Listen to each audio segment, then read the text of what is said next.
o sargento da aeronáutica traficante, o almirante da marinha contrabandista, ou a serviço da gangue contrabandista, ou da dupla contrabandista Michele e Bolsonaro, e o exército terrorista.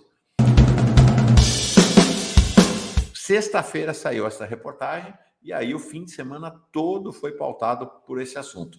O governo Bolsonaro tentou trazer ilegalmente colar e brincos de diamantes no valor de 16,5 milhões de reais para Michele. Três ministérios participaram da trama para tentar colocar esses diamantes dentro do Brasil, no colo de Michele Bolsonaro, no banco de Michele e Jair Bolsonaro, versões contraditórias todo o tempo. O que houve foi claramente, no final do governo Bolsonaro, um esforço desesperado de Jair Bolsonaro e seus capangas para liberar esse conjunto de joias e relógios de diamante avaliados em 3 milhões de euros, que dá mais ou menos 16 milhões e meio de reais. Então, o assunto estourou na sexta-feira. O presente milionário foi dado a Jair Bolsonaro e a Michele Bolsonaro pelo regime saudita, da Arábia Saudita, e foi apreendido pela Receita Federal no aeroporto de Congonhas. Sabe como é que eles chegaram ao Brasil? Na mochila de um militar que era assessor do então ministro das Minas e Energia, Bento Albuquerque, que viajara ao Oriente Médio em outubro de 2021. Então, o Bento Albuquerque voltou, o militar, que era o assessor dele, estava trazendo na mochila essas joias. Foram feitas ao longo desse tempo 8, nada menos do que 8 tentativas do governo Bolsonaro de colocar a mão nas joias. A primeira foi através da entrada ilegal das joias no Brasil, quando se deu o ministro das Minas e Energia, Bento Albuquerque, e o seu assessor militar, Marcos André Soeiro, desembarcaram no aeroporto de Guarulhos, tentando dar o golpe. Estavam vindo lá da Arábia Saudita. Nada a declarar. Não declararam, simplesmente tentaram passar na Receita com a mochila com as joias. Um colar, um par de brincos, um anel e um relógio para o casal Bolsonaro, com o devido certificado de autenticidade da marca Chopard, que é uma das marcas de joias mais caras do planeta. Então, eles optaram pelo nada a declarar para tentar escapar. Mas acabaram sendo pegos no raio-x. Os diamantes foram apreendidos. Aí, o que eles fizeram? O ministro e o militar, o seu assessor, que estavam representando o governo brasileiro, o governo Bolsonaro, lá na Arábia Saudita, num evento na Arábia Saudita, o ministro voltou para a área restrita do aeroporto, que já é ilegal. Ele já tinha passado pela alfândega que ele não poderia voltar para a área. E fez, então, a segunda tentativa. A primeira foi o nada a declarar. A segunda foi a carteirada. Ele chegou lá, eu sou ministro, então presente para Michele Bolsonaro, né? E dizendo que as joias eram para Michele e o relógio para o Bolsonaro. É importante dizer que o Bento Albuquerque é almirante, né? Almirante. Marinha, é a referência que o Denilson fez à Marinha, né? Contrabandistas. O sargento da aeronáutica traficante, o almirante da Marinha contrabandista, ou a serviço da gangue contrabandista, ou da dupla contrabandista Michele e Bolsonaro, e o exército terrorista. Então, no ato da apreensão, foi dado ao ministro almirante a opção de declarar que se tratava de um presente de um governo para o outro. Mas ele não quis fazer. Eles agora estão divulgando a versão de que era um presente de Estado. Ele teve esta opção naquele momento, de dizer que era um presente para o Estado brasileiro. Ele não quis. Porque não era para o Estado brasileiro. Era para Michele e Bolsonaro. No dia 29 de outubro, então acompanha a história, isso dia 26 de outubro. No dia 29 de outubro, 3 dias depois, o negócio era uma emergência ali. O chefe do gabinete de documentação histórica do gabinete presidencial da Presidência da República, o Marcelo da Silva Vieira, enviou um ofício para o chefe de gabinete do ministro das Minas e Energia, e aí sim veio a história de que seria incorporado, que poderia ser incorporado ao acervo privado do presidente da República ou ao acervo público da Presidência da República. Ou seja, neste ofício, ainda no Palácio do Planalto, estava se tentando incorporar ao acervo privado do presidente da República. No entanto, isso é absolutamente proibido. Segundo o TCU, isso desde 2016, ex-presidente só pode ficar com lembrança de caráter personalíssimo ou de uso pessoal, coisas de baixo valor. É o que o Lula tem. Lembra que a Lava Jato tentou fazer um escândalo com isso, com um presente sem qualquer valor financeiro significativo. E os caras quiseram tomar na mão grande, como se diz, os 6 milhões. Pois bem, quarta situação, pressão aí sobre a Receita. O Ministério das Relações Exteriores foi acionado pelo Bolsonaro e pediu, já em 3 de novembro, vocês estão vendo, né? Não, é uma sequência. É uma sequência para tentar botar a mão nas joias. Que a Receita tomasse providências para a liberação dos bens retidos, os bens do Bolsonaro, eles estão dizendo. Tá? A Receita negou várias vezes, aí a presidência começa a divulgar a versão de que era para o acervo, mas em nenhum momento esclareceu para qual acervo. Não ficou claro para a Receita, não foi esclarecido para a Receita que era para o acervo da Presidência da República. Aí a Receita falou que se o Bolsonaro quisesse ficar com a joia, precisava fazer o que é praxe nisso, que é quitar a multa e os impostos devidos, o que, como eles tentaram entrar ilegalmente, é tudo dobrado. Então, eles teriam que pagar mais ou menos 12 milhões para conseguir ficar com as joias e o relógio de 16 milhões. No mesmo dia, então 3 de novembro de 2022, de 2021, quando o Palácio faz essa pressão sobre a Receita, o gabinete do então ministro almirante Bento Albuquerque reforça a pressão. Ele pede também a Receita a liberação das joias. E aí também muda a versão, dizendo que era para o acervo, sem dizer qual acervo. Qual acervo? Eles não dizem nos ofícios que era o acervo da presidência. A Receita Federal mantém a decisão, mantém a apreensão. Aí já no final do governo Bolsonaro, em 28 de dezembro de 2022, vocês estão vendo que aí é a corrida acelerada para tentar liberar joias? 28 de dezembro de 2022, um ano depois, o então secretário da Receita Federal, Júlio César Vieira Gomes, entra em campo. Não para defender a Receita, não para defender os cofres públicos, para tentar ajudar o roubo. Pois é, ele manda um ofício para a área de alfândega do órgão pedindo a liberação. Os servidores do órgão, como disse o ministro Alexandre Padilha, que mereciam uma medalha, porque cumpriram o seu dever, contrariando toda a pressão dos seus superiores e da presidência da República, eles têm autonomia, e eles disseram que só liberariam as joias mediante o pagamento do imposto. Aí, em 28 de dezembro, aí vamos contar, né? Essa foi a sexta tentativa. Aí, no próprio dia 28, o próprio Bolsonaro entrou em ação, porque ali, ó, tá acabando o mandato, né? É a hora de tentar botar a mão nas joias e no relógio. É a hora final. O próprio Bolsonaro manda um ofício ao gabinete da Receita Federal para que as joias e o relógio fossem destinadas à presidência da República em atendimento a um ofício de quem? Da ajudância de ordens do gabinete pessoal do presidente da República. Sabe de quem que nós estamos falando aqui, né? Dele, o Coronel Cid. Ele sempre, o Coronel Cid. O pedido é negado, mais uma vez, pela Receita, dia 28 de dezembro. Aí, no dia seguinte, 29 de dezembro, ali, ó,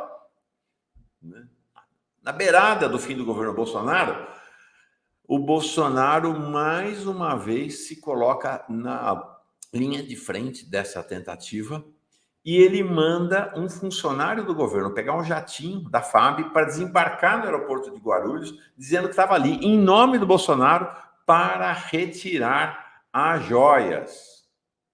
Quem é que manda esse funcionário lá? Quem é esse funcionário? É Marinha contrabandista, né? O funcionário era o primeiro sargento da Marinha, Jairo Moreira da Silva. Quem manda é o Bolsonaro, mas quem é que faz a operação? Ele mesmo, o tenente-coronel Mauro Cid. Ele que faz a pressão. O cara vai para lá e não consegue. É muito interessante. O que acontece? Ele chega lá, tenta liberar, então estamos falando da 7ª tentativa, ou da 8ª tentativa. Ele chega lá e começa um diálogo duro, inclusive, com o funcionário da Receita, que, mais uma vez, se nega a ceder à pressão deles. E aí ele começa a ligar para um tal coronel. Alguém faz ideia de quem era esse coronel? Para jogar pressão sobre o funcionário da Receita. Ele até fala, não, fala aqui com o coronel. E o funcionário da Receita recusa-se a falar com o tal coronel, o Mauro Cid, né? Está na cara, que é o Mauro Cid. O João Farias diz, as joias não seriam propina da venda da usina da Petrobras? Provavelmente, neste caso, não, porque as joias são da Arábia Saudita e a usina, a gente está falando aí da refinaria da Petrobras, a refinaria Landulfo Alves, que foi privatizada em 2021, quem comprou foi o Emirados Árabes Unidos. Mas é o esquema. Ali do Bolsonaro com o que há de mais atraso. O de mais atrasado, corrupto e autocrático no Oriente Médio. Então tá aí. 8 tentativas. Aqui vocês estão vendo o ministro almirante Bento Albuquerque. Aí não é essas joias, é ele recebendo também uma escultura com pedras preciosas na Arábia Saudita aqui, né? Lá na Arábia Saudita, Bento Albuquerque, chegado numa joia e numa missão. Então, essa é o dia final, que eu estava descrevendo agora. Essa é a cartada final, dia 29 de dezembro, 3 dias antes. Vou descrever a cena aqui, que acho que está muito bem descrita pelo Estadão. Então, 6 da tarde, 10 minutos, o Marco Antônio Lopes Santana, guarda esse nome, medalha para ele, funcionário da Receita Federal, lá na base aérea de Guarulhos, recebe a visita do primeiro sargento Jairo Moreira da Silva. Vale a pena acompanhar essa cena, que tinha sido mandado pelo Bolsonaro, que tinha repassado a ordem para o coronel Mauro Cid. Então, ele chega lá às 6h10 da tarde, de 29 de dezembro, às vésperas da posse, às vésperas de Bolsonaro deixar o cargo. Então, o primeiro sargento da Marinha aparece na frente desse funcionário da Receita. O Jairo Moreira da Silva aparece na frente do funcionário da Receita, Mário Antônio Lopes Santana, para resgatar as joias. Ele mostrou a tela do celular dele assim que encontrou o funcionário da Receita e exibe a imagem de um documento direcionado ao senhor Júlio César. Quem é o Júlio César? O Júlio César Gomes, que a gente já falou dele um pouco antes, que era o secretário da Receita, que já tinha feito ele mesmo uma tentativa de liberar joias diretamente. E os funcionários da Receita haviam recusado. Então, ele exibe a tela para o funcionário da Receita, do chefe, né, da Receita. Olha a pressão do secretário da Receita. E diz assim, estou aqui para retirar um material retido na alfândega e que o próprio chefe da Receita já teria entrado em contato com a alfândega e que era para liberar as joias para ele. Mas o Marco Antônio Lopes Santana, medalha para o Marco Antônio, funcionário da Receita, não engoliu essa história, não. Disse, não tenho nenhuma informação sobre esse assunto, não vou entregar nada. O primeiro sargento, então, inicia uma conversa pelo celular que alguém a quem ele se referia apenas como coronel. Está na cara, né? Quem era o coronel? Mauro Cid. Na frente do Santana, ele pega o telefone, sabe aquela coisa que ele faz? Fala você com ele. E aí o Santana falou, não existe isso. Pelas regras da Receita, não existe história de conversar com alguém por telefone para liberar e não atender o telefone. Este sargento, primeiro sargento da Marinha, da Marinha do Bento Albuquerque, ministro Almirante, voltou a insistir, disse que ia identificar o nome do responsável da Receita que ia tratar da liberação no aeroporto. E ele falou, é comigo aqui o assunto, não adianta falar com chefe nenhum. Né? E voltou a dizer, não tenho conhecimento dessa operação e como era uma tentativa de retirada e incorporação de bem, o processo teria que ser apresentado formalmente por um tal de, esse é o documento legal, ato de destinação de mercadoria. O emissário do Bolsonaro e do Coronel Cid não continuou a insistir. Foi impressionante, foi uma pressão barra pesada. Esse Santana realmente resistiu bravamente. Exibiu um termo de retenção emitido pela Receita na tela do computador para exigir a liberação. Santana disse que não dava para ajudar. O emissário se exasperou, disse que tinha chegado àquela hora de Brasília e foi diretamente para a alfândega porque cumpria uma missão em caráter de urgência. Aí o auditor fiscal Santana falou, tá bom, manda para o e-mail corporativo da alfândega um pedido. Esse documento aí, pedindo a liberação, a gente vai cuidar disso. Aí o Jairo falou que não, que ele preferia aguardar a orientação porque o seu coronel, Mauro Cid, iria falar com mais alguém. Ou seja, pressão sobre o funcionário da Receita. E aí, finalmente, ele entregou o jogo. Nesse momento, a última pressão dele, ele fala sobre a troca de presidente da República.